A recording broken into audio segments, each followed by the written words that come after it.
Saya perwakilan dari kelompok 1, yaitu Laila Al-Miftahul Aulia, bersama dengan teman sekelompok saya yaitu Agna Corina Faza, akan menjelaskan tentang hadis dan kodifikasinya. Untuk awal saja, hadis adalah segala perkataan, perbuatan, dan ketetapan Nabi Muhammad SAW yang menjadi sumber hukum kedua setelah Al-Quran. Secara bahasa, hadis itu adalah perkataan. Dibuatnya diskusi ini untuk mengetahui bagaimana perkembangan hadis dari zaman ke zaman, baik secara diriwayatkan saja atau setelah dibukukan. Secara bahasa atau etimologis, hadis berasal dari kata al-hadis yang bermakna baru, berita, atau perkataan atau komunikasi. Sedangkan secara terminologis, banyak ulama yang berpendapat berbeda, umumnya berkaitan tentang sesuatu yang disandarkan kepada Nabi Muhammad SAW, baik ucapan, perbuatan, dan juga ketetapan. Konsep sunnah. Secara etimologis, sunnah berasal atau bermakna yaitu jalan yang ditempuh, kebiasaan yang terus berulang, sesuatu yang berlangsung terus-menerus seperti tradisi atau adat kebiasaan. Sedangkan untuk terminologis, banyak ulama yang berpendapat berbeda. Contohnya, ulama hadis mengatakan bahwa sunnah itu sama dengan hadis atau setingkat dengan hadis. Segala yang disandarkan kepada Nabi baik ucapan, perbuatan, persetujuan, sifat fisik, dan akhlak. Ulama usul fikih mengatakan bahwa sunnah dipahami lebih sempit, hanya berasal dari Nabi selain Al-Quran dan berfungsi sebagai sumber hukum. Lalu ulama fikih atau fuqaha mengatakan bahwa sunnah berarti sesuatu yang dianjurkan dan tidak wajib, seperti 5 hukum taklifi, yaitu wajib, sunnah, haram, makruh, dan mubah. Pada evolusi sunnah dan hadis, sunnah hadis ada beberapa tahap, yaitu pada awalnya sunnah dianggap identik dengan hadis, segala ucapan, perbuatan, dan ketetapan Nabi. Lalu pada masa Rasulullah, sunnah dipahami sebagai perilaku ideal yang langsung dibimbing oleh Allah SWT. Pada masa sahabat, sunnah tetap dijaga, tetapi mulai berkembang melalui ijtihad sahabat. Lalu pada masa mazhab awal, sunnah dipahami sebagai praktik masyarakat yang sudah mapan. Jika bertentangan dengan hadis ahad, maka praktik masyarakat lebih diutamakan. Lalu yang kelima, era Abu Yusuf dan Al-Syaibani. Posisi hadis mulai menguat dan ditempatkan seimbang dengan sunnah. Jadi seperti yang di awal tadi, sunnah sinonim dengan hadis. Lalu pada era Al-Syafi'i terjadi perubahan besar, sunnah sama dengan hadis. Tapi pada hadis ahad tetap lebih diutamakan, yaitu dibanding praktik masyarakat.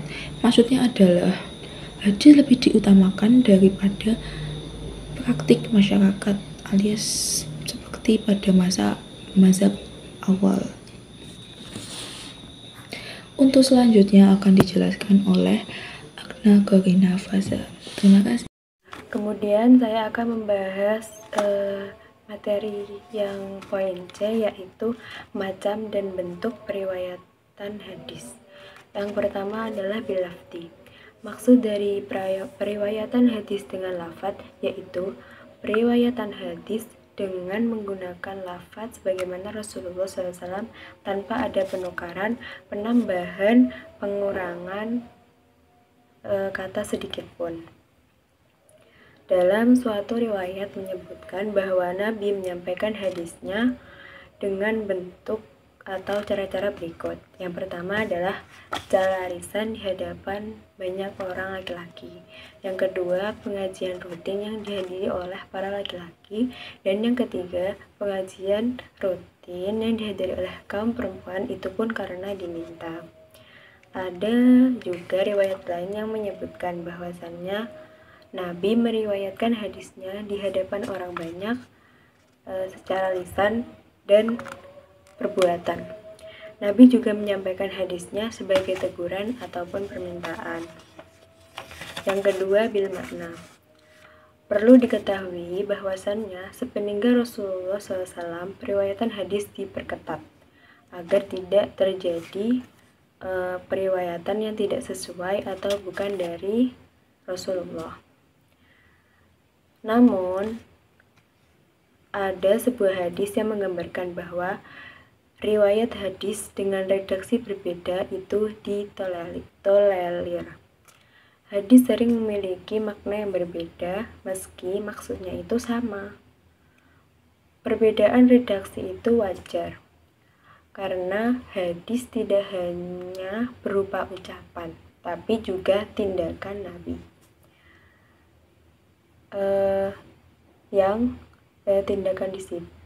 Tindakan tersebut dideskripsikan oleh para sahabat. Setiap sahabat pun memiliki pemahaman, juga ingatan dan kesimpulan yang berbeda mengenai hadis. Seringkali para sahabat dan ulama mengemukakan makna dari suatu masalah dengan redaksi berbeda. Ini karena mereka berpegang pada makna hadis, bukan dari lafaz. Kemudian poin yang kedua yaitu sejarah penulisan dan pembukuan hadis. Pada awal masa Nabi Muhammad belum ada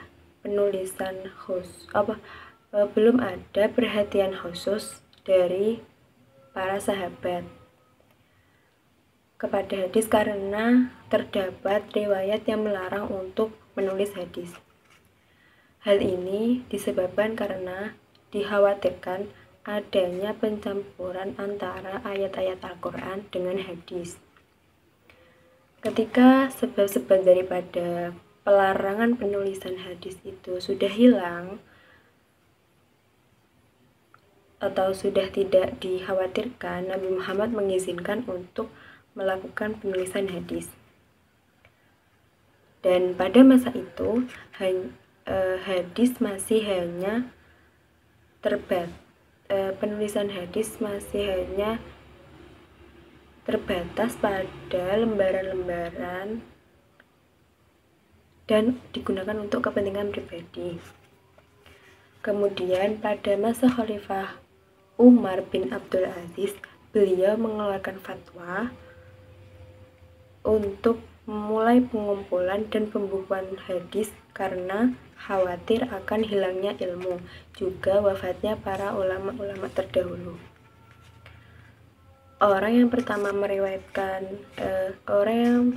kali melakukan pembukuan hadis itu adalah Ibnu Syihab. Dapat disimpulkan bahwa hadis sebagai ucapan, tindakan, juga ketetapan Nabi Muhammad merupakan sumber hukum Islam yang kedua, yang istilahnya kerap sekali disejajarkan dengan khabar, sunnah, dan atsar, meskipun para ulama memberi batasan yang berbeda.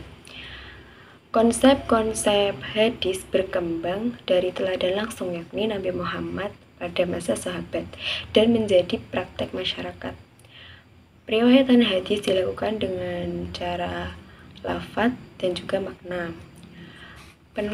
Pembukuan hadis dimulai pada masa pemerintahan Umar bin Abdul Aziz yang mengeluarkan fatwa untuk segera melakukan pengumpulan atau pembukuan Al-Quran. Sekian, terima kasih.